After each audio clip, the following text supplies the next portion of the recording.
I come to the floor today with the senior senator from Arkansas, Senator Boozman, to celebrate a great anniversary. 200 years ago this week, the very first newspaper in Arkansas was published. It was called the Arkansas Gazette.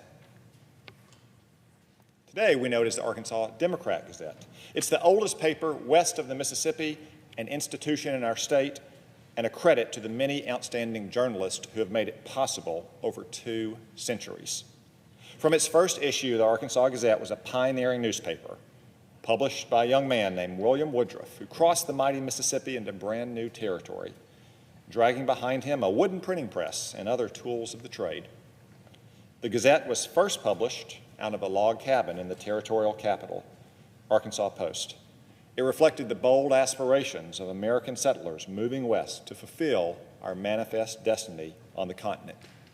And it reflected these landlocked settlers' keen awareness that events far beyond our little plot of soil could shape their lives in dramatic ways.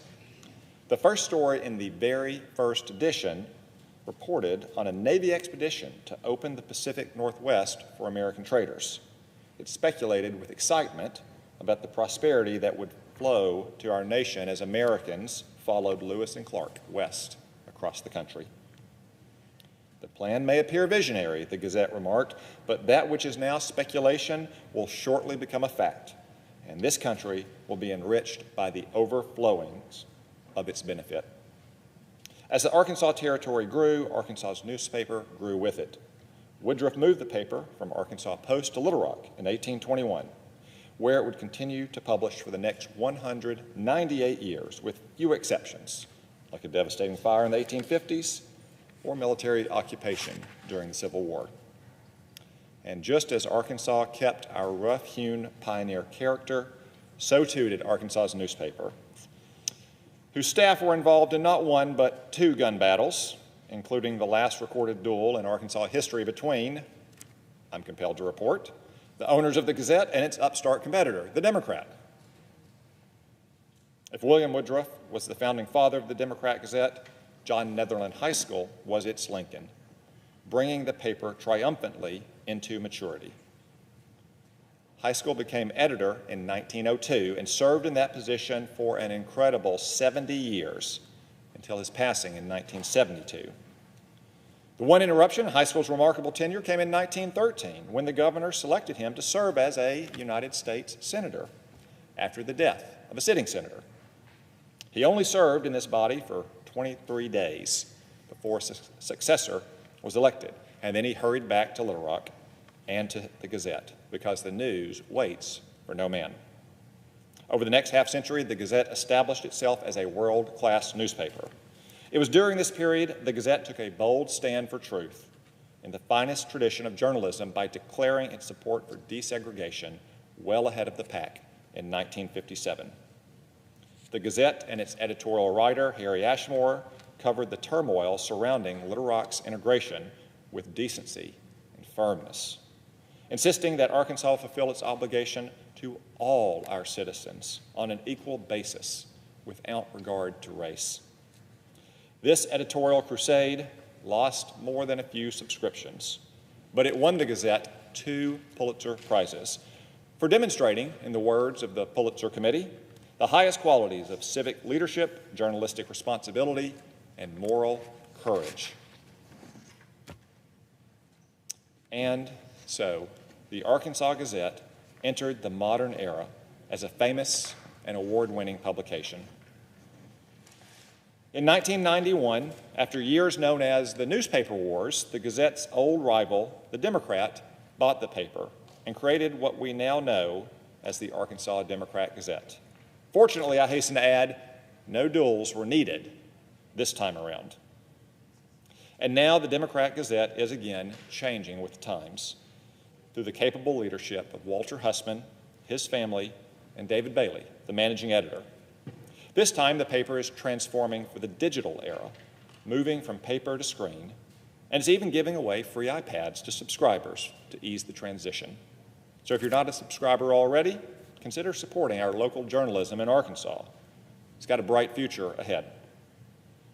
Today, unfortunately, many venerable newspapers have fallen on hard times. Too many journalists can't be bothered to get the story right. Too many local communities are losing parts of their identity, which is all the more reason to celebrate newspapers like the Democrat-Gazette, which do get the story right and have preserved their distinctive character throughout the years. Some things may change. The Democrat-Gazette of the future may be heralded by the bright glow of a screen rather than the rustle of the news page. But other, more important things stay the same, like integrity, impartiality, and credibility. The Democrat-Gazette holds its reporters to the highest standards of accuracy and ethics. Walter Hussman publishes these high standards that won the Gazette 2 Pulitzer Prizes every day on page 2 of the newspaper in its statement of core values. That statement reads, "Credibility is the greatest asset of any news medium, and impartiality is the greatest source of credibility." And the Democrat-Gazette practiced what it preaches, and for that reason, it continues to succeed 200 years on. There's also its Arkansas focus. As ever, the Democrat-Gazette earnestly pursues stories in Arkansas for the benefit of Arkansans. It's this proud local focus that has made the Democrat-Gazette a beloved institution in Arkansas, and that will sustain it in the years ahead. And finally, the pioneer spirit. From the Arkansas Territory to the frontiers of digital journalism, the Arkansas Democrat-Gazette will travel confidently into the future. So today, I join Senator Boozman in congratulating the Hussman family, the Democrat-Gazette, and all of their many hardworking professionals and journalists. I yield the floor to my colleague, the senior senator from Arkansas. Thank you so much. It's a pleasure to be with my friend and colleague from Arkansas to talk about a tremendous state institution, something that is truly a true Arkansas institution. We want to pay tribute to it, the men and women that made it great in the past and continue to make it great into the future. Newspapers have played a vital role in our country's history of public discourse, increasing our knowledge and awareness about what it takes place all around us. The stories they the stories they print keep us informed while building a sense of community and regional identity. Newspapers drive political debates, set the agenda, helping us make sense of the issues impacting our world.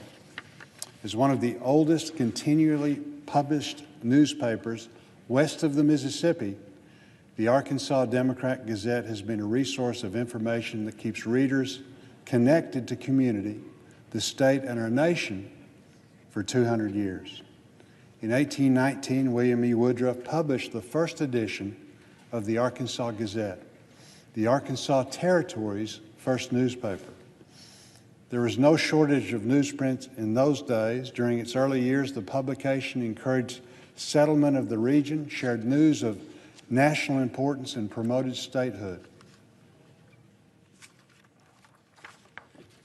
For generations, this publication has been a primary source of reliable and comprehensive news that has shaped the way Arkansans view the world. It has constantly challenged the status quo and examined the decisions of elected leaders while pursuing transparency and accountability. The work the Gazette often resulted in was positive change in the natural state. In 1957, the newspaper opposed Governor Orville Faubus's decision to prevent integration of Little Rock Central High School. For its reporting on the struggles of integration, the Gazette earned 2 Pulitzer Prizes, one for meritorious public service and the other awarded to its executive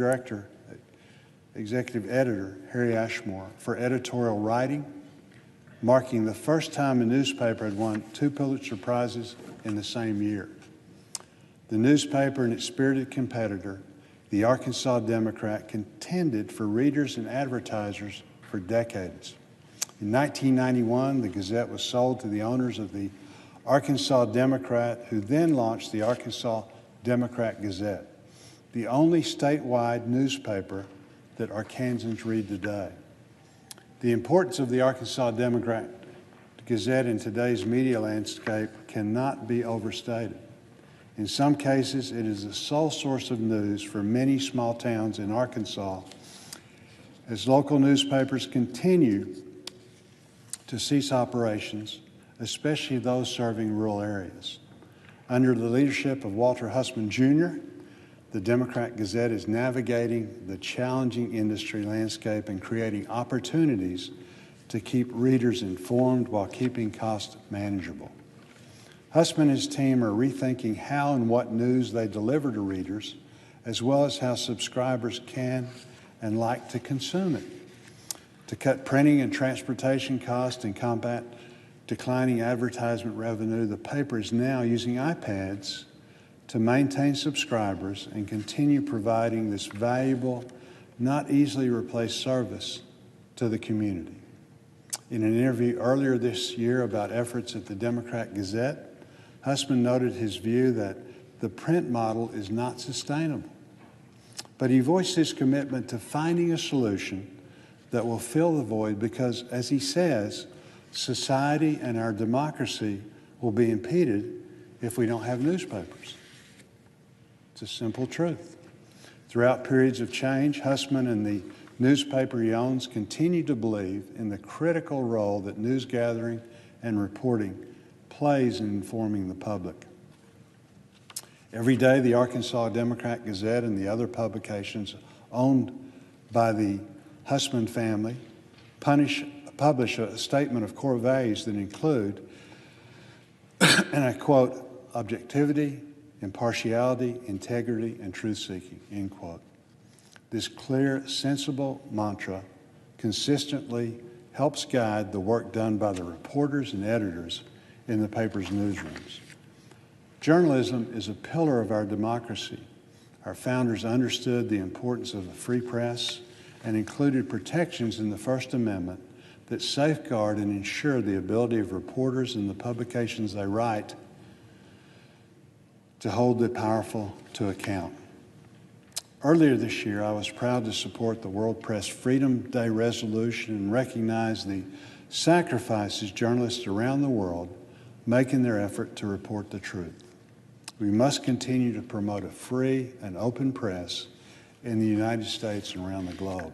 In today's climate, we all share responsibility for acknowledging the value and necessity of press freedom, while at the same time not shrinking away from appropriate scrutiny and fair criticism.